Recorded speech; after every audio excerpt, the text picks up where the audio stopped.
kiise waa laynoo ogolaa dhaqdhaqaaq siyaasadeed. Burco waxa ka asaasmay waxa la yidhaha SNS Somali National Society ee Burco ka asaasantay. Hargeysa nafteeda waxa ka jiri jiray jamciyad khayriye oo tiro badan jamciyad khayriye oo tiro badan ayaa ka jiri jiray inagu xarakad islaamiya xarakad taqadumiya waxa jiray dad badan oo inagu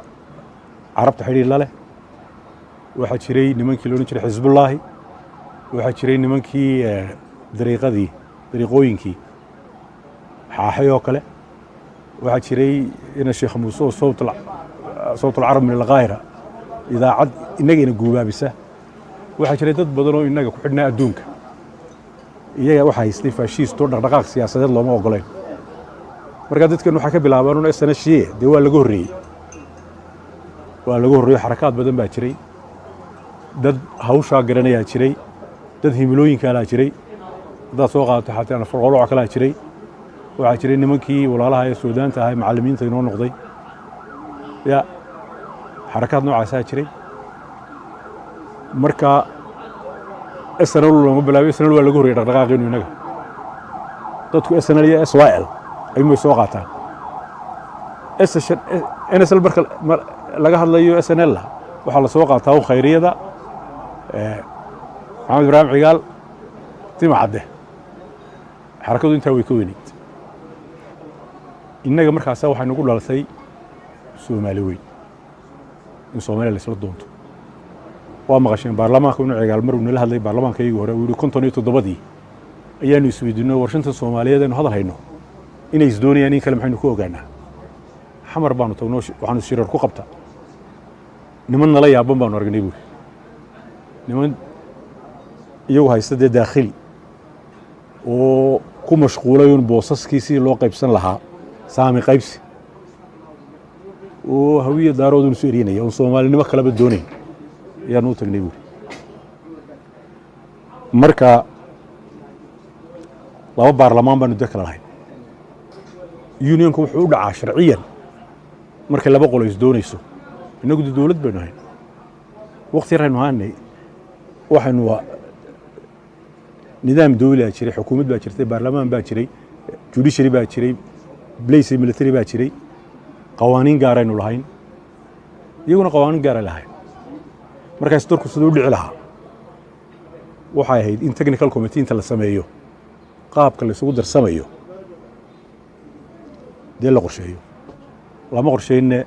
dadkeena qasbay inaga siyaasiyiinteeni dadkeena ayaa qasbay oo la bilaa shart bilaaqid wa shart meesha taga laakiin se iyaga u furay dadku dema yaqaan la isku darsamo iyaga u furay waxay ahayd in awood la qaybsado awood qaybsi ay ka bilaabanto act of union wuxuu dhacayaa laba baarlamaan oo de kala sharci oo kala nidaam ah jira baarlamaanka Soomaaliyeed ma fariisanaya wuxuu saxayaa act of unionkii miisaaqi lagu midoobayay markuu taas sameeyo way baaba'aya baarlamaan Soomaaliland noqon maayo miisaaqiisa ayaa baarlamaankii koonfurtuna isna ansixinaya hal dokumento laba baarlamaan laga ansixiyay ayaa lagu midoobaya wax shuruud marka la dhiganaya awood qaybsiga waqtiga may dhicin inagu mid baynu saaxnay Kenya inta meel iska dhigeen ayaa mid backdate oo 61 hadda inagu 60 isku darsanay ayaa 61 waxa la saxay act of union leeyahay ka soo bilaabmaya 1960 act of union markaa isku mid oo labadeena waanu saaxnay ma jiro act of union kaas waa qeyr sharci labadii baarlamaan oo la isku daray ayaa wada saxay jawaab hal baarlamaan kaliya markaas dhaqangalkiisina dib loo celiyay 61kii inagu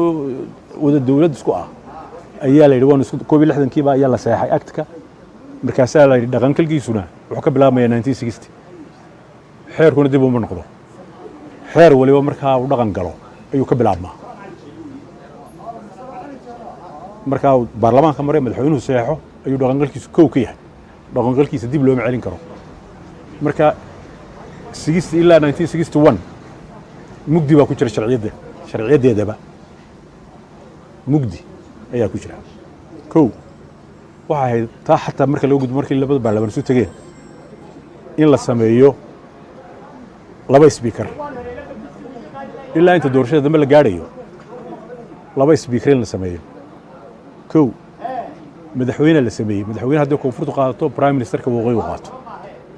oo power sharing marka taa laga gudbo in labada baarlamaan isuma miisaana waa in waxa lagu wada saleeyaa kan markii nagu dooranayay ingiriiska ku saleeyay tiradeennii kaa iyaga markii dooranayay iyaga ku saleeyay marka in doorashada dambe labadii baarlamaan isku soo dhaweeyo oo la yiraahdo populationka southku waa imisa populationka northkuna waa inta marka tiro isku mid ah lagu qiyaaso baarlamaanka lama sameyn qoladeennii waxay la soo noqotay garan weyday marka horta isku dar sharci oo dhacay ma jiro kow waxaa ka bilaabanahay labada marka la sameeyo labada speaker madaxweynaha iyo prime ministerka la kala qaato la inoo dhaafo intii muddo ah la yidhaa tacliintiina iyo judiciaryga iyo ciidamada gooni u haysta muddo loo qabto sanad gudihii 2 sannadood marka waxa dhacay waxa weeye walaa inagu tilmaantay jaraa'idka ku qortay maxmiyadii xorriyadda diiday in fact waynu isdhiibay ayahay midhaha dhashana wanaga arkayna maanta midhaha dhashana qaladkii berigaa dhacay in baa soo jiitamay oo ilaa hadda soo gaaray marka midnimo sharciya oo dhacday oo dariiqeedii martay haddaan kaaga soo qaado markay England iyo Scotland israaciyeen baarlamaankii Scotland baa fadhiistay wuu istirtiray dissolution baa la yidhaha kii ingiriiskaa fadhiistay isna wuu istirtiray marka baarlamaan Scotland iyo baarlamaan England ma jiro labadii baarlamaan markii la isku daray ayaa waxa la baxay United Kingdom inagu dariiqa numar wuxuu ahaa markii labada baarlamaan istirtiraan in la sameeyo baarlamaanku si yimaado laba speaker u yeesho mid baarlamaankan ina metelaya baarlamaanka kale in awood qaybsi la sameeyo oo madaxweynaha iyo executive branch loo qaybsado golaha wasiirada sidaas loo qaybsado magacuna muxuu noqonayaa markaa Soomaaliya ma noqonayo United Somali Republic tilmaan inaynu isku darsanay magaca kama muuqato in tilmaanta la sameeyo la Somali Republic macnuhu waxa weeye kuwa kale maqana way u furan tahay oo ku soo darsami karaan sidii Masar iyo Suuriya markay isugu darsameen ay la bixeen United Arab Republic ay qoladana Masar magacii Masarida laga guuray magacii Masar magacii Suuriya laga guuray marka magac dhaadhaxe oo muujinaya laba dalo isku darsaday inuu nahay taasna meesha ka maqantay waxa la yiraahdaa Soomaaliyaati ee Soomaaliya ma ramayna noqon maantana midhihii ay dhashay waa ka la sixil ay yahay ciidamada timi xorriyadda markuu Ingiriiska soo qaadanaynay dawladda Ingiriiska waxaanu kula heshiinay saraakiishii militariga ciidamadu inay noo joogaan 6 bilood 6 bilood ciidamada la isku daramahay ciidankeena inaynu gaar u haysano oo integrationku muddo qaato oo leela sanadka bacdi ayaa ciidamada la isku daraya sanadka bacdi ayaa bilayska la isku daraya waxbarashadu inay gooni inoo haato ilaa kala sistemaynu ahayn judiciarygu gooni inoo ahaado oo timetable la sameeyo waqtiga marka la gaaro oo waliba waxa raacaya markay doorashada hore dhamaato in baarlamaanka north baarlamaankeenii waqooyiga Somaliland in la kordhiyo oo 90 iyo 33 isoo miisaana waxa lagu qiyaasaa bariga Ingiriisku joogay meesha ina xukumayay inaga 700 ku dhawaad buu ku qiyaasay iyagana milyan iyo rubuc milyan 200 ayuu ku qiyaasay marka waxa halkay markay 90 ka noqdeen inaynu 45 noqono oo doorashada ku xigta Somaliland kuraasta loo kordhiyo ما يدعين إسديب بعد عين بعد بمعنى الكلمة هو إسديب مع أنه ما هو نجيل بحسنايا وأنا أقول شيء يقول يجد political space بما هي سنتي إلا فودوانك إلا إنجليز وإيه مادو واحد دقائق يبون يشتغل سياسية إنك لكن سوي يبون يشتري وإنجليز كده فاشيست مو هين يا يجي واحد شوي تلياني دقن وعدان ومضح كقفر ديادتك وتنورين شري وبيد على قطع الله بيشوي كل نوع عاص مركز ضد مدح سرو قاضي ما يهين لابد إنه مدح سرين وقاضي إنه قام يتعلم بدنين تذكر قوان تلينا كبدنين شو ما تقولن مركز هورتا خلط كاسات عاي وأنا خلط تاريخية تلمانتنا حقوسين هي شورنا الذي برجع صوب حي وأتكو أركت ميلها اللي هي محمية دي حرية دي وين سديب محن سديب بيننا نمان كاس مرمرسي هواين يو سياسيين تودا وين رال كماي أهين حركة سومالي هالسلطة دود في كوين عانا جرا تكنيكال كوميتي بلا سمي ninkii technical committee ugu jiray koonfurta ayaa ka sheekay wuxuu nimankii rooqay waxa la yimaadeenba ma jirin sheeko waxa laga inuu ku yidhi waryaar hadii xulba naga yeelinayay bal wax miiska soo dhiga marka qaladka cankaas dhacay isku dar xalaala oo sharciina ma dhicin aqliga ninka le wuxuu ku sheegay hadii laba baarlamaan baa la isku daray in laba jeer loo sameeyo laba jeermaan ilaa doorashada dambe la galayo in tirada baarlamaanka waqooyiga la kordhiyo tirada intuu ka leeyahay soo labadii dalal isku daray way koodayga goostay keenayna goosanay isku xal lagu masalayn in saami lagu saleeyo saami macquula oo markaa dii jira lagu saleeyo lagu masalayn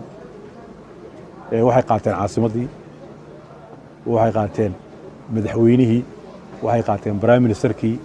waxay qaateen taliyaashii ciidamada halkee lagu leeshiitaa inta la soo fariisto sida baarka loo qaybsanayo oo waliba marka committee uu sameeyo baarlamaanka lagu socday baarlamaanku ansixiyo intaan la isku darin baa inuu baarlamaanku ansixiyo ya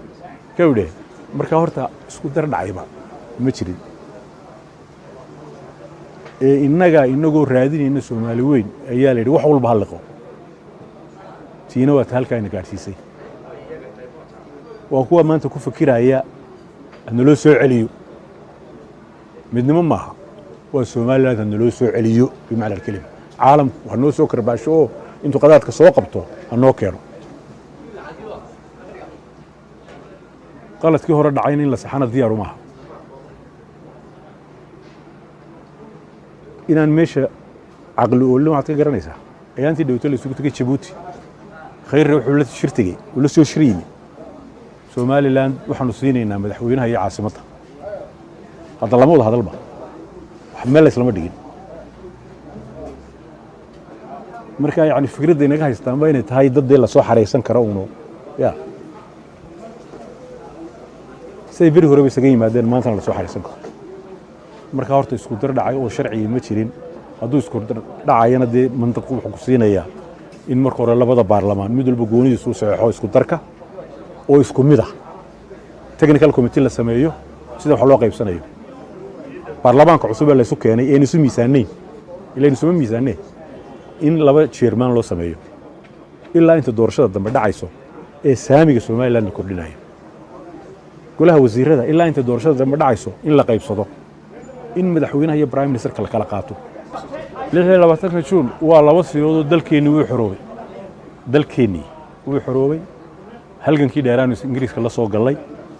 haday tahay kiina Cabdullaahi Xasan haday tahay kii axsaabta dadkii loo xidhay dadkii naftooda u huray ee guul baa u tahay waynu iska xoreynay Ingiriis laakiin sana koodii July dib baynu ugu noqonnay xorriyadii inoo ma midhalin wax midho inoo dhashay inaga ma jirto marka 26 Juun meel bay naga dhacday waynu la kufnay inaga la kufnay marka maanta yaani wax weyn oo deynaynu xorownay oo nostalgia iyo iyo dadeen waynu xorownay waxbaynu qaadanay waynu dagaalanay midho inoo dhashay midhihii haddana markiiba waynu dhiibnay bimacna kelima midhihii xorriyaddeena waynu dhiibnay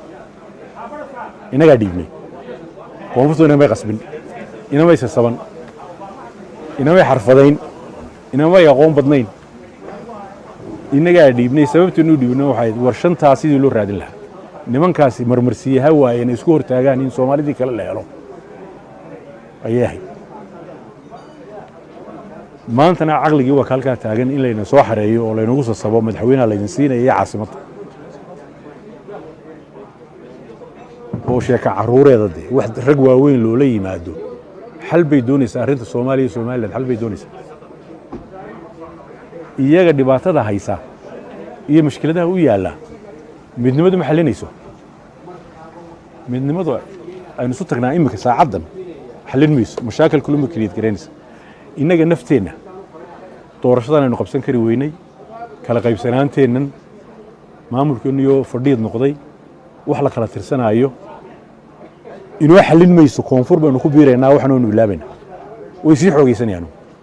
marka wax aliyaala wax dana oo iyagana ugu jirta inagana inoogu jirta midnimo ma jirto midnimadii ay doonayeen aanay jirin ma jirto isku day kale oo la doonayay in dib loo sameeyo inqilaabkii waa ka mid ahaa inqilaabkii 61kii gadood buu ahaa nimanka saraakiishu ay ka gadoodeen markii iyagoo halkan joogo oo dee halkan laga qoray oo saraakiilo kulliyada ka soo baxay nidaam kalo military inaan shuqul isku lahayn oo meel lagu wada tabarin oo isku aqliyad ahayn oo isku mentality ahayn inta dusha lagaga keenay halkan Hargeysa leeyahay madaxaydii iyo oo janankii qaateen oo halkan oo keenay niman madaxa oo xukuma ciidanka halka jooga in loo ogolaan iyagu inay xukumaan qabsasho oo kale bimacna kelima qabsasho daahsoon ayay ahayd waxa kaloo jirtay dawaad maqashay berigii 63gii bakayla qaladkii markii cashuurta la kordhiyay magaalooyinka laga baxay ee duurka loo baxay ya waxa kaloo jirtay protest ahaa dastuurkii ay sameeyeen oo 61kii inay inagu diidnay dastuurkii loo sameeyay Soomaaliya ayaynu inagu diidnay laakiin si codkoodii bay ku meel mariyeen waa lagu shubay wala weyn baa inaga cod batay inaga marka yani way jirtay diidmadaasi hadday inqilaabkii tahay hadday dastuurkii lagu codeeyay tahay hadday tahay bakayla qaladkii nimankii wixii la oran jiray magaalooyinka laga baxay waxaasi inay iyaga baraarujiyaan oo idhaan wixii war waxba ka soo noqdeen saxno ayahay may oran manay mira dhalin markii si aad barra la wareegana dib u sameeyay waa ogeeyeen taayada waxba ugama baahan taas inaan ku noqono 91 kamir isaga la jabiyay dib waxay sameeyay waa ogeedo iyo xamar jooga oo ku dhawaaqay dawlad iyagoo la tashan shirkii burca la fadhiyay iyagoo cid soo diran war maxaynu yeelaa ayay ku dhawaaqeen dawlad marka mentality-gaas iska jirta waxba ma samayn karaan haloo taliyo waa mentality ay soo gaarsiiyeen oo dhaqankooda ku jirto haloo taliyo daleeno ma talin karna maanta dadkeenu uu toosay dadkeenu wuxuu fahmay innaga wax qabsanay aynu yar hakan oo hakadayna galo laakiin hakadkaasi inaga saari maayo haddaynu qolada ku biiro yani way inaga saari karaan oo horeynu u marayna haddaynu ku biiro khilaafkeena yaraanayo dawladdeena ma jirto waynu sii xumaanayna oo sii baaba'ayna marka anigu ma qabo in midnimo loo baahan yahay wax wada qabsi baa loo baahan yahay walaalnimo Djibouti waa walaalaheen waxbaynu la qabsanaa kiliga sanad waa walaalaheen waxbaynu la qabsanaa inta in ka weyn meel la qabsado in la wada ganacsado in la isu furaado in la wada shaqaysto in la iskaalmaysto in la isu hiiliyo taasaynu iyagana uga rabnaa yaanu midowno midnimadu waxay noo soo sidaa ma jirto iyagana waxba uma soo sido inay intaa fahmaan war laba dal oo walaala ah sida Djibouti iyo kiliga shanaad walaalayna wadanahay faa'iido weyn baa ku jirta oo wada qabsada oo isu hiiliya oo is garabsada sida ay markaan isu garabsanayno kiliga shanaad iyo Djibouti ba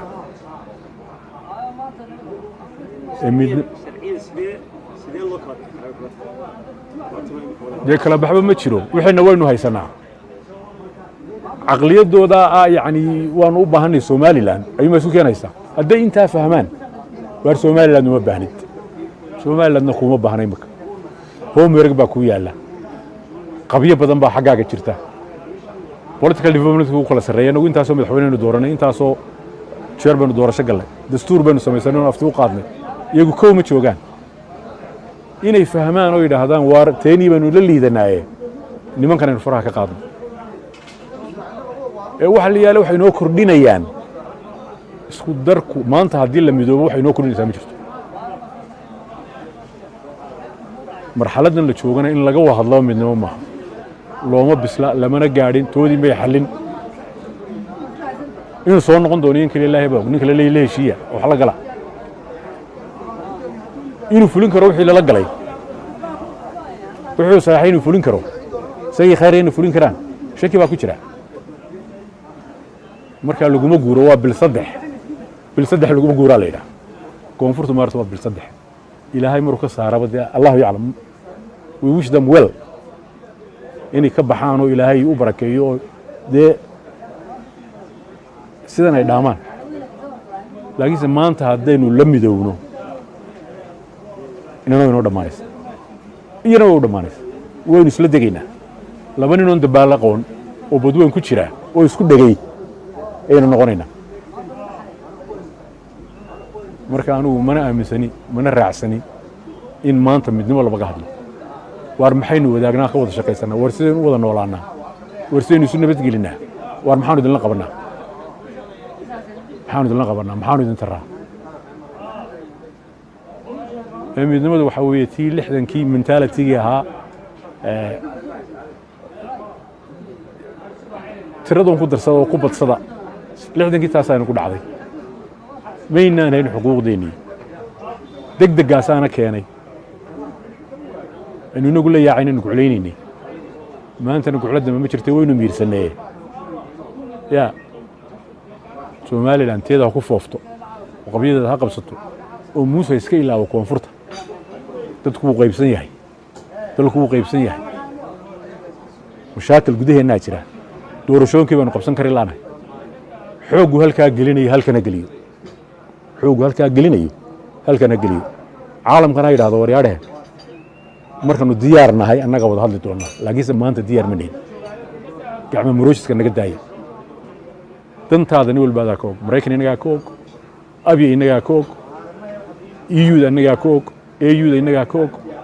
ciidanteena inoo ogo inaga dantiina ogo caruur batina waan banaysaana oo idin hagaajinayna